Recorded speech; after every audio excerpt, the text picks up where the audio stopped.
Oke, untuk materi ya hari ini kita akan bicara tentang eh,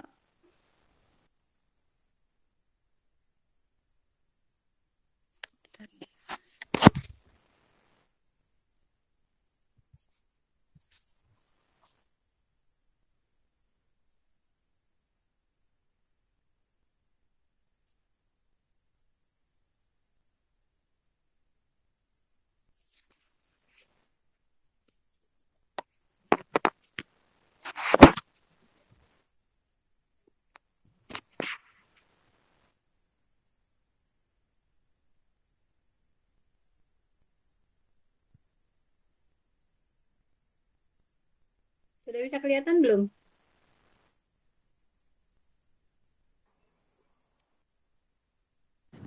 Belum ada, Bu. Belum ada, Bu. Belum ada, Bu. Ya.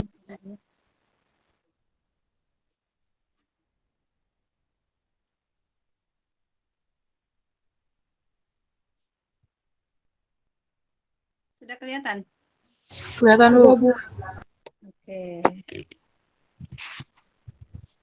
Kerusakan otak dan neuroplastisitas ya.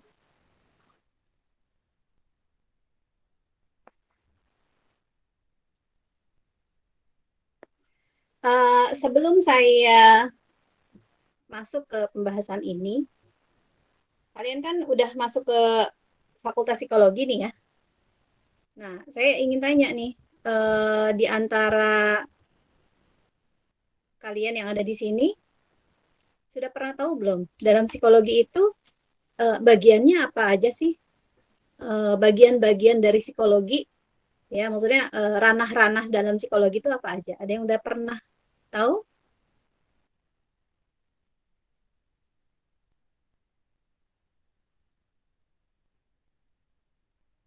Ada yang sudah pernah tahu?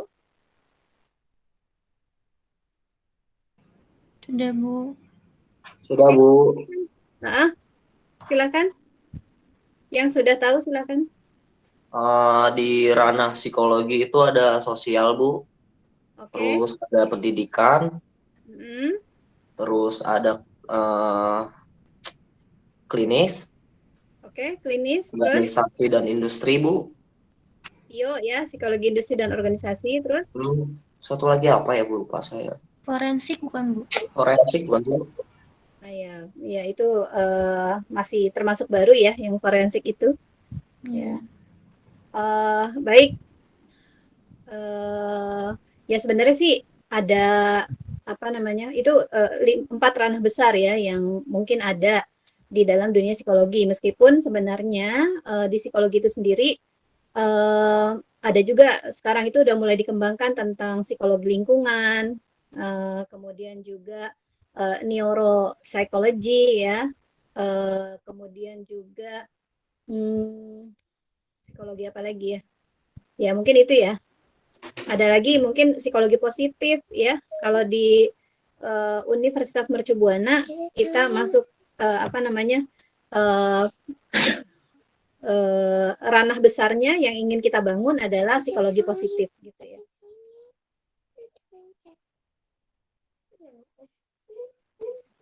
Iya, nah sekarang kalau misalnya kita bicara tentang kerusakan otak ya, itu kita masuknya ke ranah psikologi yang mana? Ada yang tahu? Klinis bukan, Bu? Oke, good. Ya, klinis ya. Jadi memang ketika kita bicara tentang kerusakan otak, maka kita masuknya ke dalam ranah yang klinis. Jadi kalau misalnya kalian nanti ya suatu saat tertarik untuk masuk psikologi klinis, kemungkinan yang akan uh, kalian bahas adalah gangguan-gangguan yang terjadi ya, gangguan-gangguan perilaku manusia yang terjadi akibat kerusakan otak. Ya. Uh, Baik, kita masuk ke yang pertama.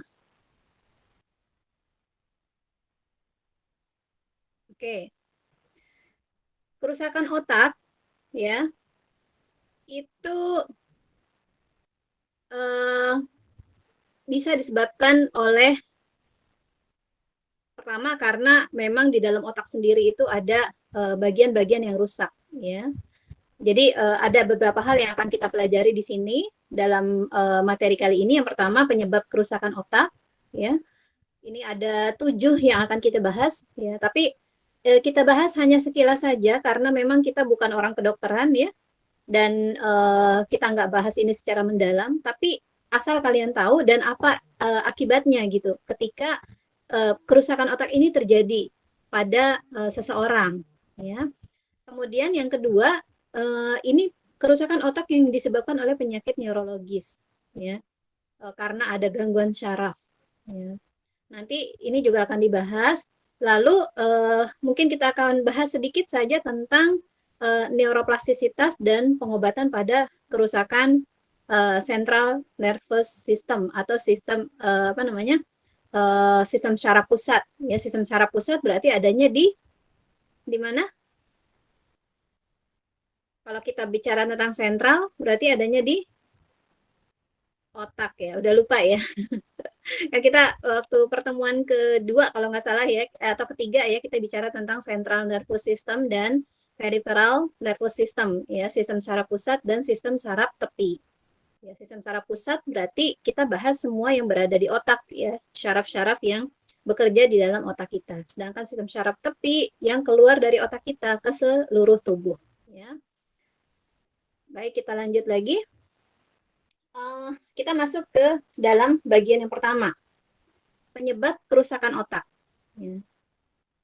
Yang pertama, yang paling sering terjadi adalah yang menyebabkan otak rusak adalah karena adanya tumor otak. Ya, kita pasti udah tahu ya, tumor itu seperti apa gitu, karena ada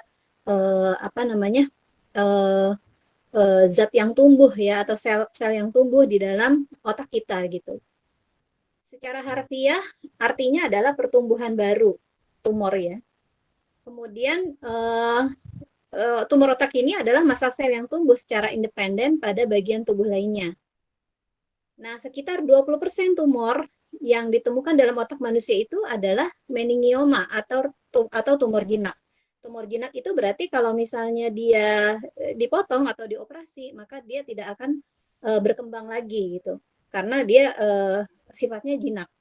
Nah, tetapi sayangnya sebagian besar dari tumor yang ada di dalam otak manusia adalah itu adalah tumor yang ganas, yang biasanya asalnya dari bagian tubuh yang lainnya. Jadi sel-sel tumor ini terbawa oleh darah ya, masuk ke dalam otak kita, kemudian berkembang dan akhirnya menyebar di dalam otak kita, ya, merusak bagian-bagian otak kita gitu ya. Seperti itu. Nah, itu tumor ya. Tadi ya secara sekilas kalian baca mungkin lebih jelasnya di di modulnya itu agak panjang ya penjelasannya. Nah, kemudian yang kedua adalah gangguan cerebrovaskuler. Ya, berarti ini ada hubungannya dengan sistem sirkulasi darah kita, ya. Yang mana darah kita itu mengalir di dalam satu saluran ya, saluran yang namanya cerebrovaskular ya. Dan itu bentuknya mungkin ya seperti selang ya, kalau misalnya selang dalam bentuk yang sangat kecil gitu ya, tapi dia mengalirkan darah ke dalam seluruh tubuh kita. Dan gangguan cerebrovaskular ini biasanya mengakibatkan stroke ya. Nah, stroke adalah gangguan cerebrovaskular yang terjadi secara tiba-tiba yang menyebabkan kerusakan otak, dan ini menjadi penyebab kematian kelima ya, atau ya di seluruh dunia ya, menjadi penyebab kematian yang kelima dan mengakibatkan cacat ya, kemudian juga amnesia ya, berarti bisa jadi dia kehilangan ingatan ya karena stroke ini ya, atau apasia, ada masalah-masalah dalam kemampuan dia dalam berkomunikasi ya, dalam berbicara atau memahami pembicaraan ya. Atau yang sering kali terjadi juga adalah kelumpuhan dan koma gitu ya. Jadi apa efek dari stroke ini itu tergantung di bagian mana stroke itu terjadi di dalam otak kita, ya kan?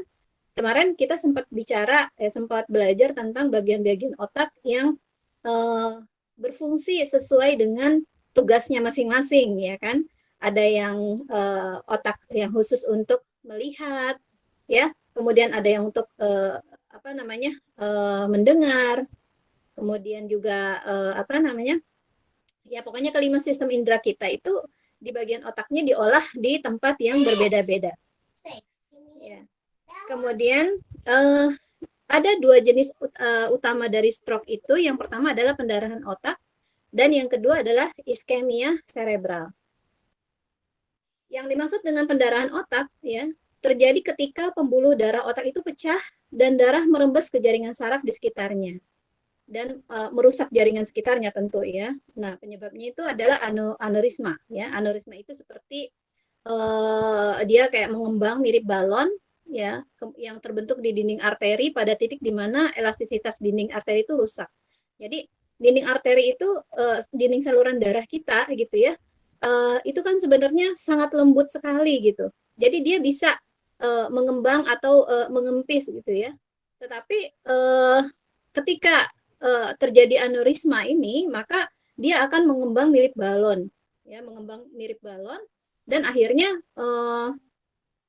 elastisitas dinding itu rusak dan akhirnya jadi pecah, ya.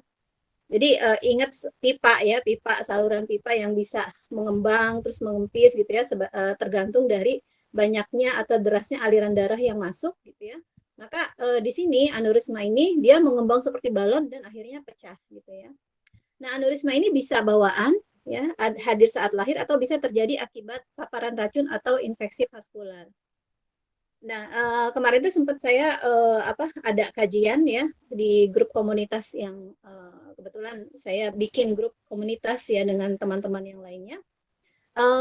Itu bicara tentang darah tinggi ya, darah tinggi. Ini kan ada hubungannya sama saluran cerebrovaskular ya. Jadi aliran darah di seluruh tubuh kita gitu ya. Nah, kalau kita sering kali makan zat-zat yang antioksidan, yang oksidannya tinggi ya, zat-zat yang oksidannya tinggi itu artinya zat-zat yang bisa dia akan mempengaruhi sel-sel yang ada di dalam tubuh kita. Salah satu yang mudah sekali dipengaruhi ya, yang mudah sekali dirusak adalah sel-sel aliran darah ya, sel-sel tempat aliran darah kita berada, yaitu saluran arteri tadi ya, saluran arteri. Nah, ketika banyak sekali zat-zat oksidan ya yang ada di dalam tubuh kita, maka saluran arteri itu akan menjadi tidak elastis lagi gitu, tidak terlalu elastis sehingga dia mudah retak atau pecah seperti itu. Nah, salah satu penyebab dari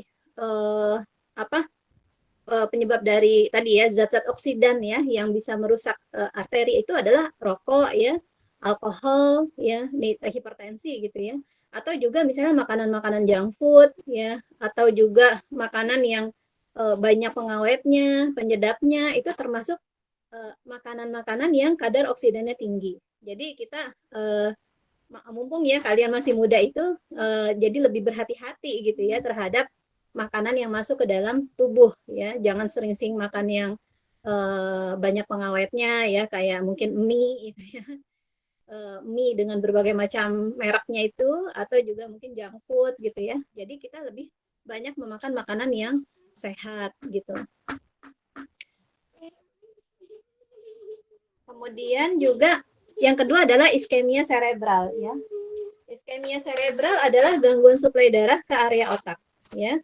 3 penyebab utama iskemia cerebral adalah trombosis, emboli, dan arteriosklerosis. Ya. Jadi kalau iskemia cerebral itu kalau tadi kan yang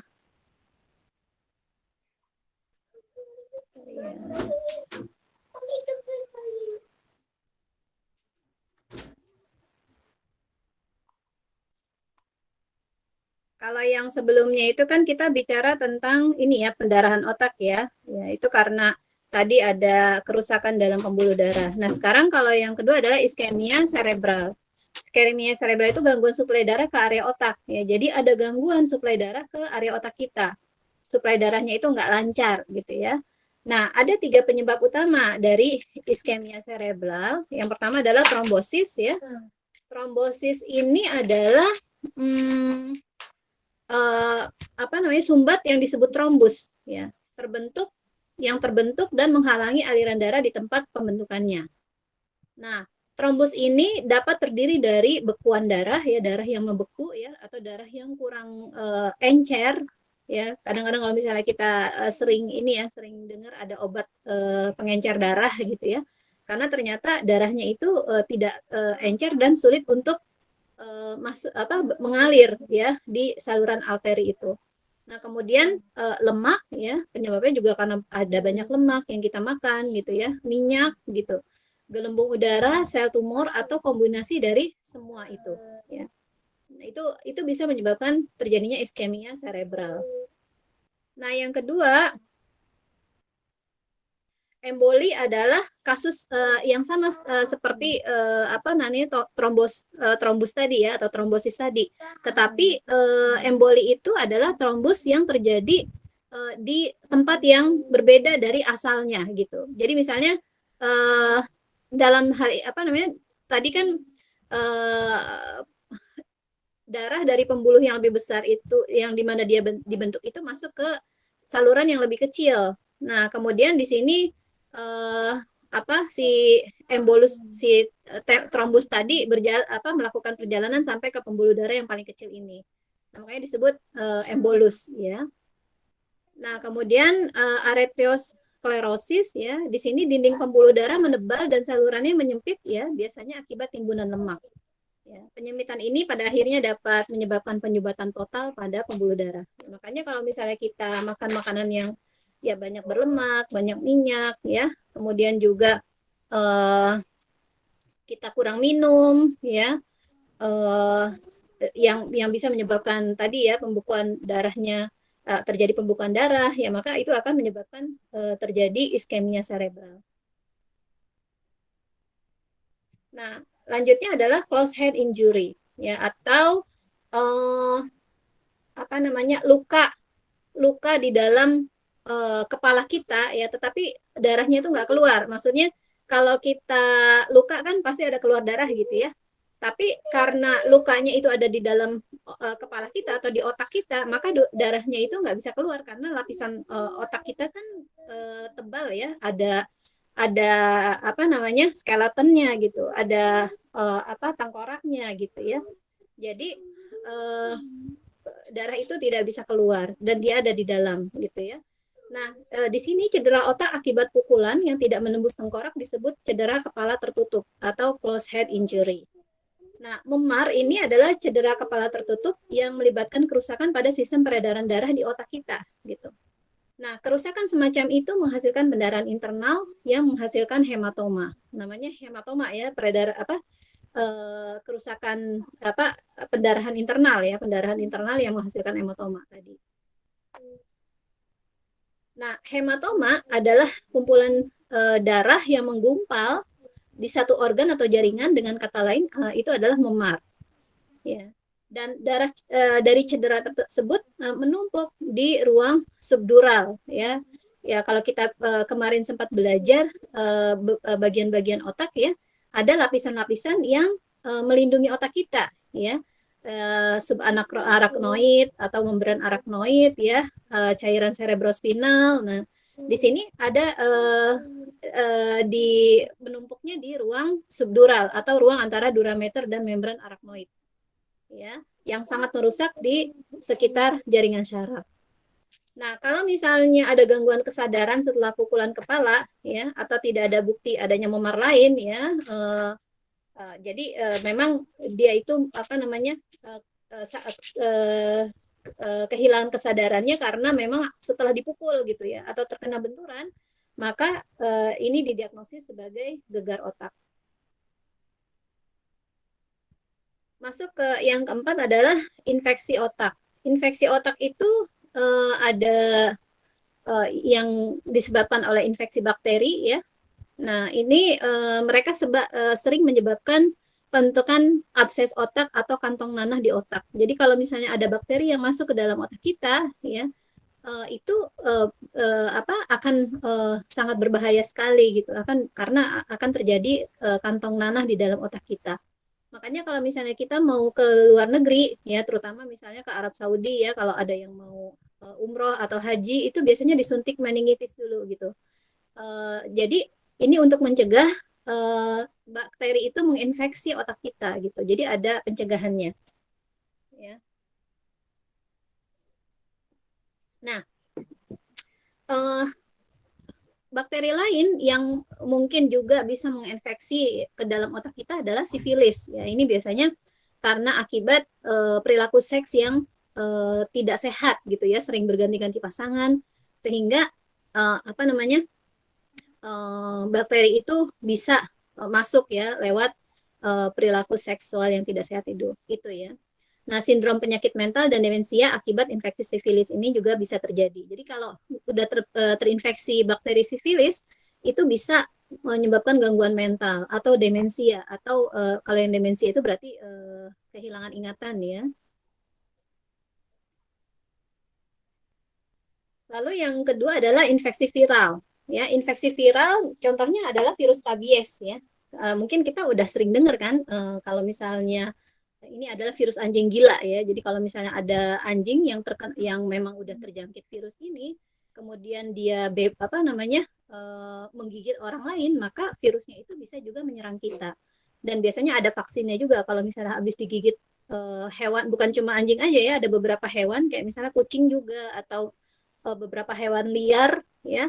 Kalau misalnya sampai menggigit manusia, itu biasanya langsung diberikan injeksi ya antivirus antivirus rabies. Biasanya ditularkan melalui hewan yang memiliki virus rabies ini ya. Dan biasanya ini bisa mengganggu sistem syaraf juga. Ya, di sini ada anjing, kucing, rakun, kelelawar, dan tikus ya yang bisa menyebabkan penyakit rabies. Ya. Dan biasanya kalau misalnya tidak cepat-cepat dicegah, kalau misalnya tidak cepat-cepat dicegah ya, misalnya setelah digigit tikus ya misalnya gitu ya, dibiarkan begitu aja, maka bisa jadi itu efeknya bisa sangat mematikan ya. Dan ini biasanya virus ini menyerang otak selama setidaknya 1 bulan ya, dan setelah itu baru dia akan bekerja ya, dan efeknya itu sangat berbahaya sekali.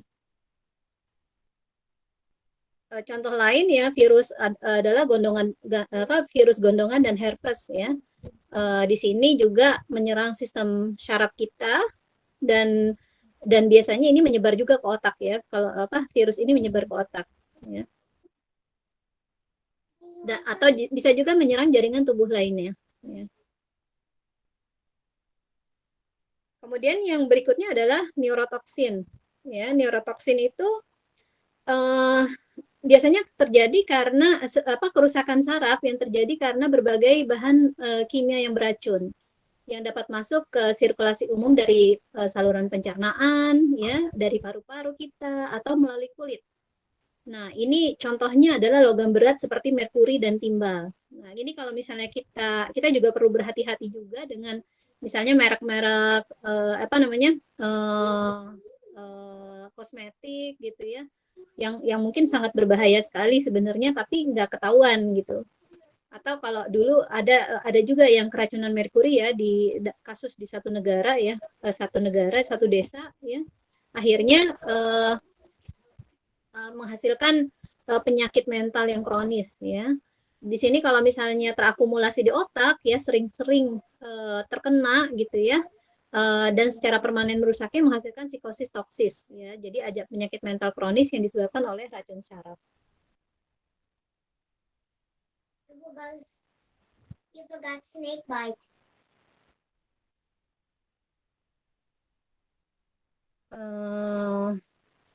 Kemudian ada faktor-faktor genetik ya.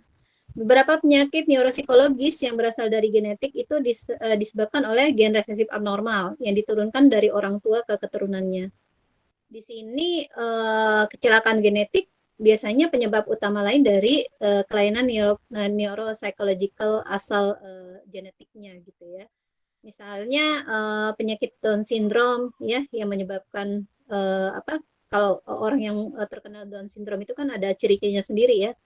Eh, Kayak misalnya wajahnya mungkin mirip dengan Mongol ya, kemudian juga lidahnya lebih pendek gitu ya, uh, jidatnya juga lebih lebar ya seperti itu.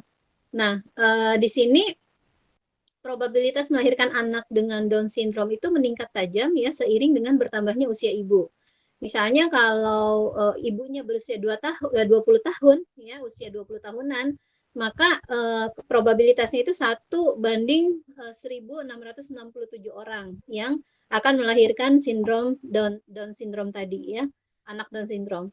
Nah, tetapi kalau misalnya di usia lebih dari 40 tahun ke atas itu resikonya dari 1 banding 11. Jadi di antara 11 kemungkinan di antara 11 anak yang memiliki ibu usia 49 tahun ke atas ya, maka mungkin 1 orang akan terkena sindrom Down syndrome ini. Lalu ada yang namanya kematian sel terprogram ya. Keenam penyebab kerusakan otak tadi ya, tumor, gangguan cerebrovaskular, cedera kepala tertutup, infeksi virus sama bakteri ya, kemudian ada racun dan juga faktor genetik itu menghasilkan kerusakan saraf ya, sebagian dengan mengaktifkan program apostosis penghancuran diri di dalam sel otak kita. Jadi di dalam sel otak kita sebenarnya ada mekanisme untuk menghancurkan atau menghancurkan atau mematikan sel gitu ya, kematian sel. Memang itu sebenarnya hal yang wajar untuk bagian-bagian sel tertentu yang memang tidak banyak terpakai lagi gitu. Kayak misalnya kalau misalnya kita waktu masih kecil itu belajar tentang apa gitu ya oleh guru kita gitu ya, diajarkan sesuatu ya oleh guru kita, terus kemudian lama-lama kita nggak pakai lagi, maka sel-sel yang udah terbentuk di dalam otak kita yang menyimpan memori tentang apa yang udah kita pelajari itu lama-lama mati gitu. Itu adalah satu yang wajar. Tetapi itu menjadi tidak wajar ya ketika penyebab kerusakan disebabkan oleh kerusakan otak tadi ya, akibat tumor, gangguan cerebrovaskular ya, cedera kepala tertutup, infeksi, racun, sama adanya faktor genetik ya Down syndrome tadi gitu ya. Dan ini merupakan penyakit yang namanya bagian sel yang mati karena adanya faktor-faktor tertentu, faktor-faktor khusus ya. Baik, kita masuk ke gangguan otak yang gangguan otak akibat penyakit neurologis. Yang pertama adalah epilepsi ya. Gejala utama epilepsi adalah kejang ya, kejang epilepsi ya. Tapi kejang ini juga sebenarnya ada yang sifatnya umum ya, atau ada juga yang sifatnya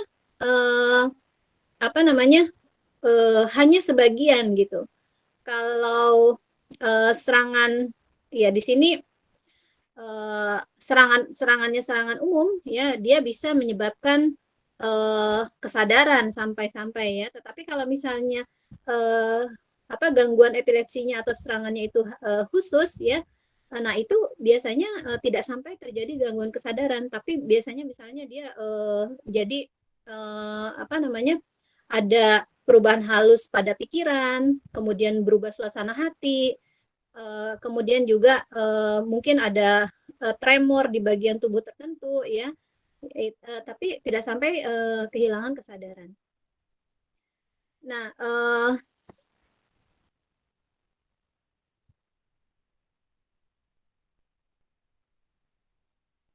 tadi kejang jadi di sini ada ini ya kejang yang berbentuk umum ya, yang menyerang seluruh bagian otak itu ya biasanya karena adanya tremor, kekakuan, hilangnya keseimbangan atau kesadaran ya, seperti itu.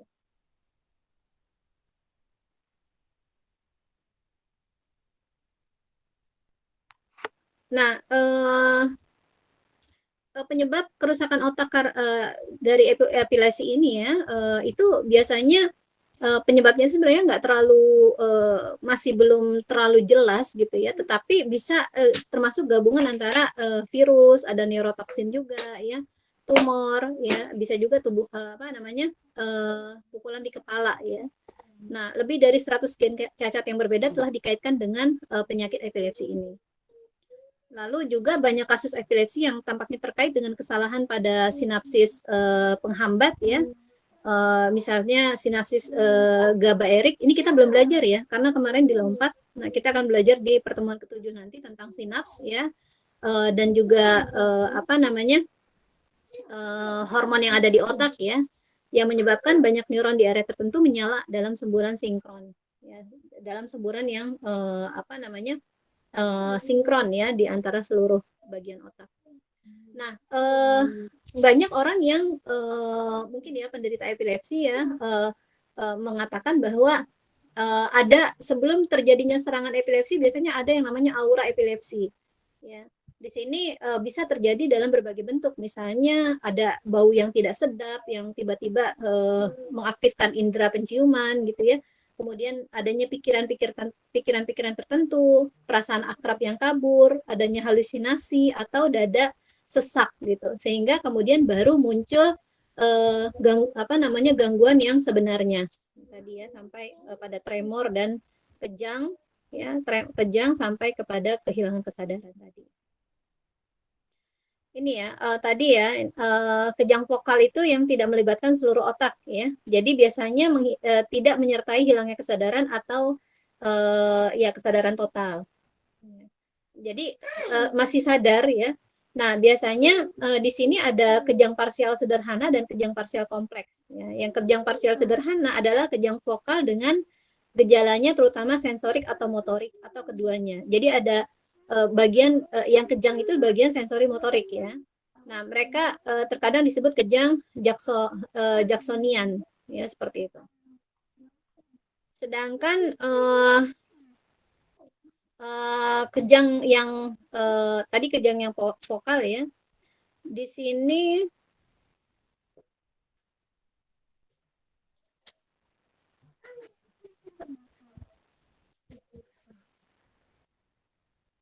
oh ya, ini ada juga kejang yang sebagian tadi biasanya bisa juga bentuknya seperti perilaku kompulsif yang berulang-ulang gitu ya, yang sederhana ya.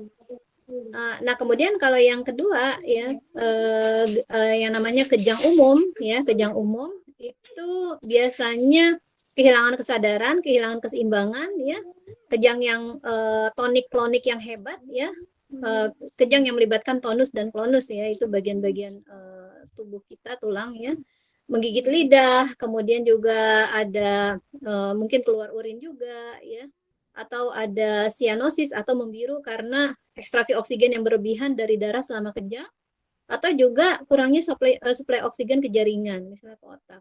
Dan kadang-kadang kalau misalnya terjadi kerusakan suplai oksigen yang dalam waktu yang lama, itu bisa menyebabkan kerusakan otak.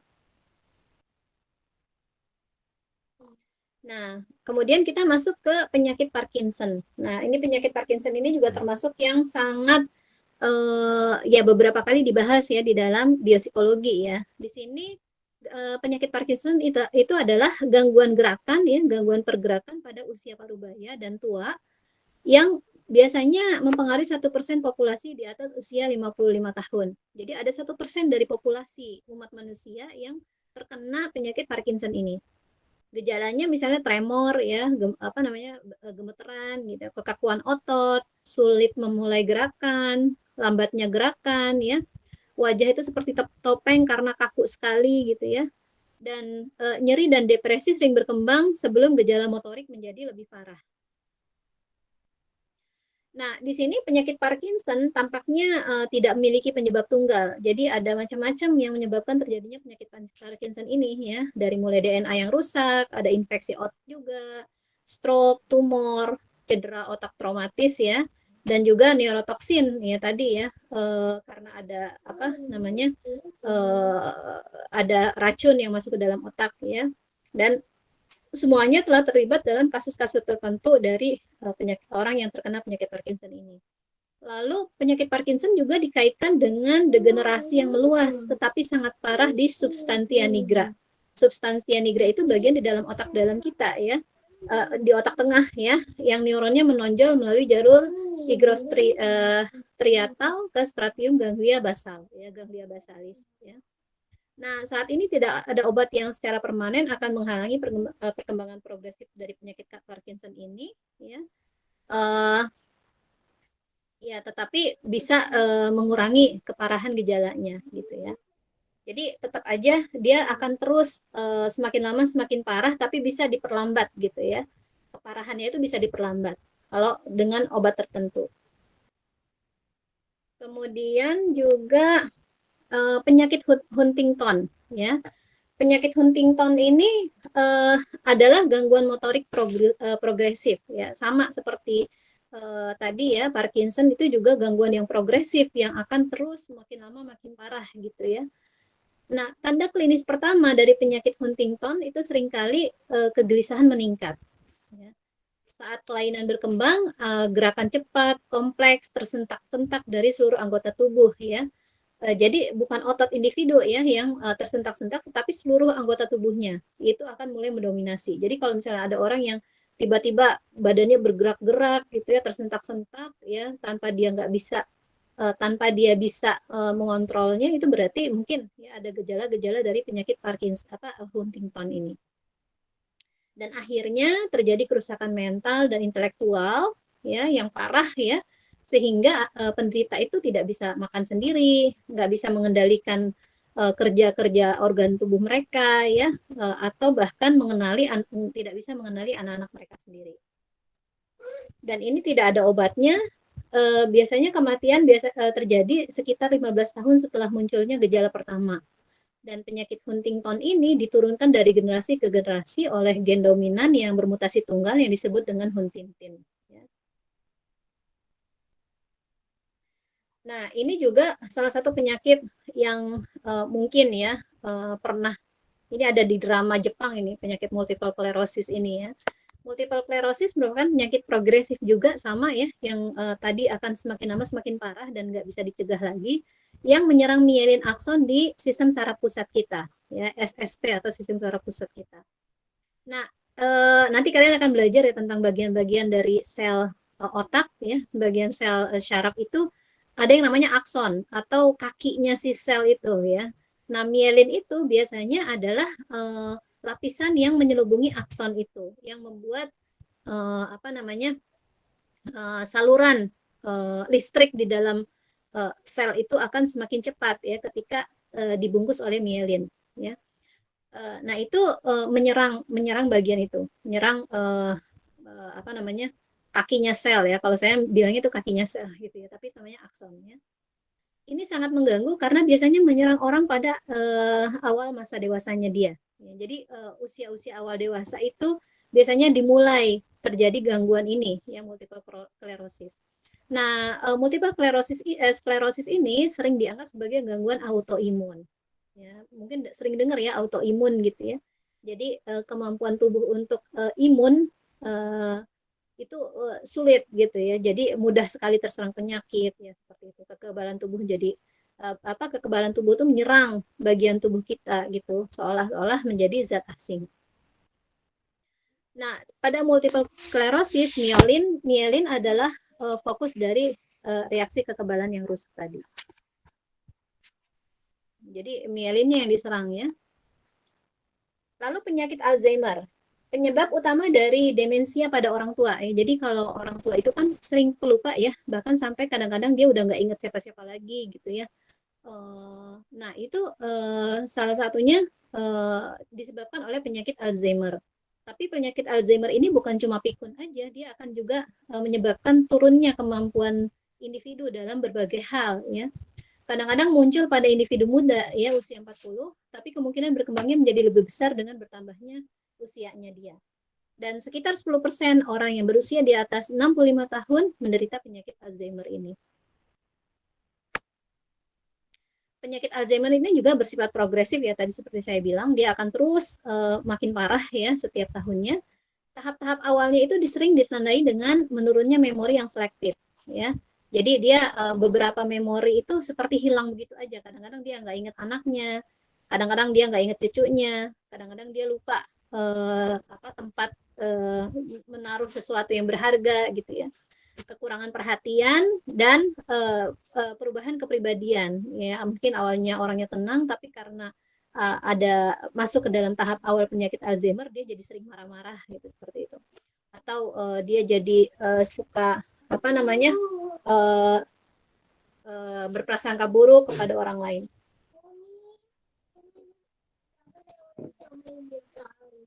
Nah, tahap-tahap peralihannya ditandai dengan kebingungan, lekas marah, cemas, dan kemunduran bicara, kemunduran kemampuan berbicara. Ya. Lalu pada stadium lanjutnya, ya, kalau tadi di pertengahan ya tahap-tahap peralihan dari yang ringan ke yang berat. Nah, pada stadium lanjut kondisi pasien memburuk sehingga respon sederhana seperti menelan dan kontrol kandung kemih pun semakin sulit.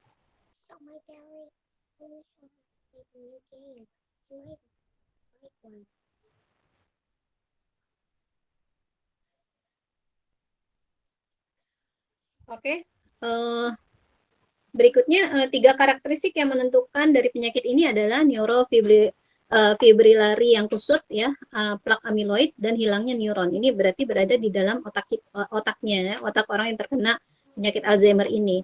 Kusutnya neurofibrilari adalah jalinan protein seperti benang di sitoplasma saraf ya. Jadi di bagian plasma ya yang ada di dalam sel saraf kita.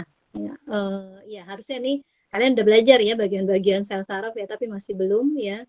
Pekan besok baru akan kita pelajari. Lalu plak amiloid adalah gumpalan jaringan parut yang terdiri dari neuron yang merosot dan kumpulan protein yang disebut beta amiloid yang ada di otak normal hanya dalam jumlah kecil. Penyakit Alzheimer ini memiliki komponen genetik utama ya. Jadi orang yang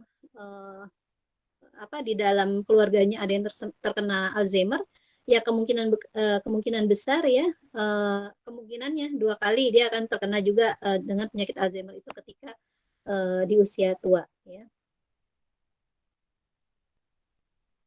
Nah, kemudian itu ya, terima kasih. Iya, bentar ya. Sebenarnya ini ada bagian yang belum dibahas ya di PPT-nya. Seperti misalnya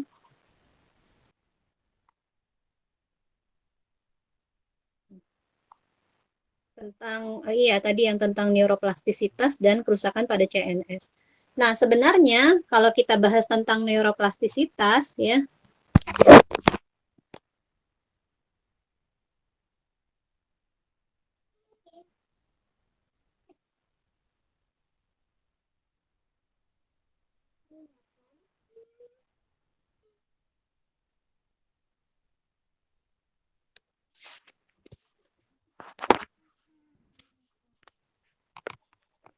oke.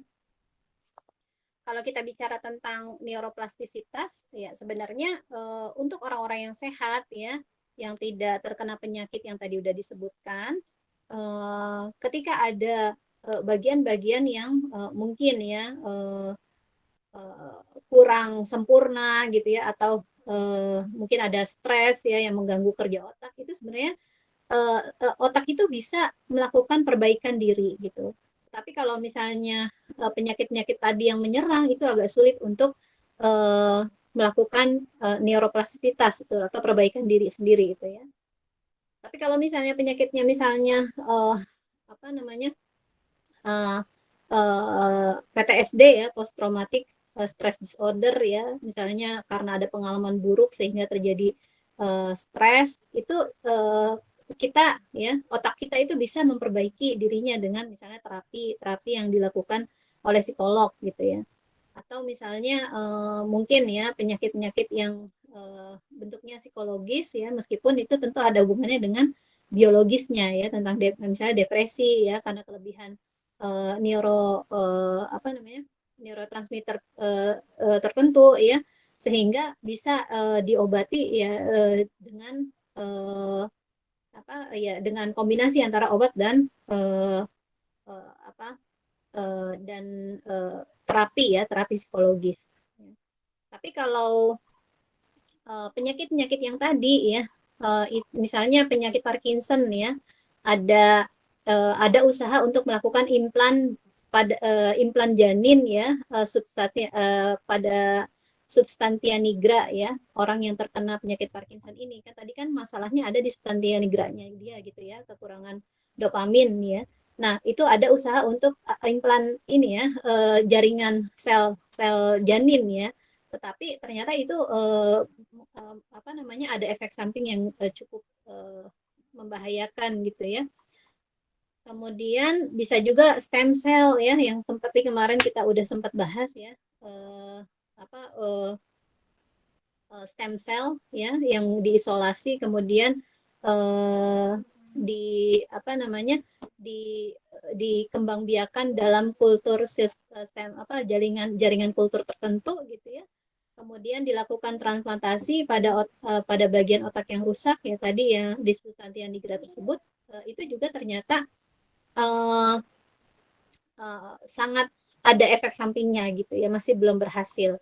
Jadi memang banyak sekali usaha-usaha yang sudah dilakukan oleh ilmuwan ya, saintis untuk bisa mengatasi tadi ya masalah-masalah gangguan di otak yang disebabkan karena penyakit-penyakit atau misalnya Alzheimer, Parkinson, Huntington ya, kemudian juga multiple sclerosis, tapi saat ini masih belum ada yang bisa dilakukan gitu ya. Ya maksudnya bukan belum ada yang bisa dilakukan, masih pada tahap memperlambat progres dari penyakit tersebut ya. Tetapi untuk sampai sembuh secara total masih belum bisa dilakukan seperti itu. Baik, hampir 1 jam, mudah-mudahan bisa dipahami ya.